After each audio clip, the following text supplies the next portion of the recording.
বাচ্চার অঙ্গ প্রত্যঙ্গের স্বাভাবিক বৃদ্ধি ঠিক আছে কিনা, অ্যাবনর্মালিটি ডেভেলপ করেছে কিনা, বাচ্চার গ্রোথটা ঠিকভাবে হচ্ছে কিনা, বা যে সমস্ত মায়েদের ডায়াবেটিস আছে, যাদের প্রেশার আছে, কোনোভাবে মাসিকের রাস্তা দিয়ে রক্তপাত হওয়া বা মা পড়ে গেলে বাচ্চার অবস্থানটা জানার জন্য, বাচ্চার যদি মুভমেন্ট কম হয়।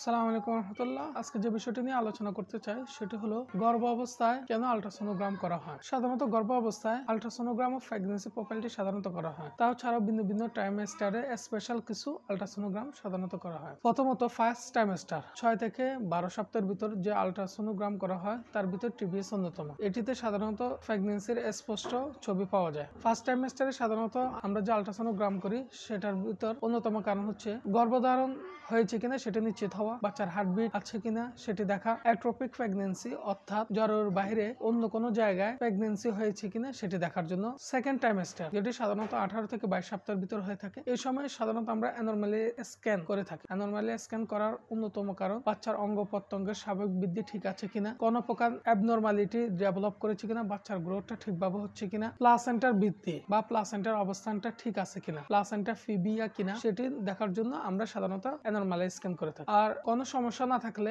আমরা আল্ট্রাসোনোগ্রাম অফ প্রেগন্যান্সি প্রোফাইল করে থেকে এটাতে বাচ্চার অবস্থান, বাচ্চার ওজন ইত্যাদি আমরা দেখে থাকি। থার্ড ট্রাইমেস্টার এটি সাধারণত 30 থেকে 36 সপ্তাহের ভিতর হয়ে থাকে। এই ট্রাইমেস্টার বাচ্চার ওজনটা আমরা দেখি, প্লাসেন্টার ম্যাচুরিটি, প্লাসেন্টা ঠিকভাবে ম্যাচিউর হতেছে কিনা সেটা আমরা দেখি, অ্যামনিওটিক ফ্লুইড ইনডেক্স অর্থাৎ পানি ঠিক আছে কিনা, পানির পরিমাণ কেমন সেটা আমরা দেখে থাকি। বাচ্চার পজিশন চেক করতেও আমরা এই সময় আল্ট্রাসোনোগ্রাম করে থাকি। সাধারণত এখানে আল্ট্রাসোনোগ্রাম অফ প্রেগন্যান্সি প্রোফাইলের সাথে সাথে ক্ষেত্র বিশেষে গ্রোথ স্ক্যান আল্ট্রাসোনোগ্রাম, যার মাধ্যমে বাচ্চার গ্রোথটা বা বৃদ্ধিটা ঠিক আছে কিনা সেটা আমরা দেখে থাকি। এছাড়াও কিছু কিছু ক্ষেত্রে এই তিনটা ট্রাইমেস্টারে আল্ট্রাসোনোগ্রাম করা ব্যতীত আমরা আরো কিছু বাড়তি আল্ট্রাসোনোগ্রাম করতে বলে থাকি। তার ভিতর অন্যতম হচ্ছে ডায়াবেটিক মাদার বা যে সমস্ত মায়েদের ডায়াবেটিস আছে, যাদের প্রেশার আছে, মা পড়ে যাওয়ার কারণে কোনোভাবে মাসিকের রাস্তা দিয়ে রক্তপাত হওয়া বা মা পড়ে গেলে বাচ্চার অবস্থানটা জানার জন্য, বাচ্চার যদি মুভমেন্ট কম হয় বা বাচ্চার নড়াচড়া যদি কম হয় সেক্ষেত্রে আমরা অবস্থা দেখার জন্য অবস্থার প্রেক্ষিতে আমরা ভিন্ন ভিন্ন সময় আল্ট্রাসোনোগ্রাম করে থাকি। সকল গর্ভবতী মায়েদের জন্য শুভকামনা রইল, তাদের বাচ্চা যেন সুস্থ স্বাভাবিকভাবে এবং সুন্দরভাবে জন্ম হয়। অন্য কোনো গুরুত্বপূর্ণ ভিডিও নিয়ে আলোচনা করব।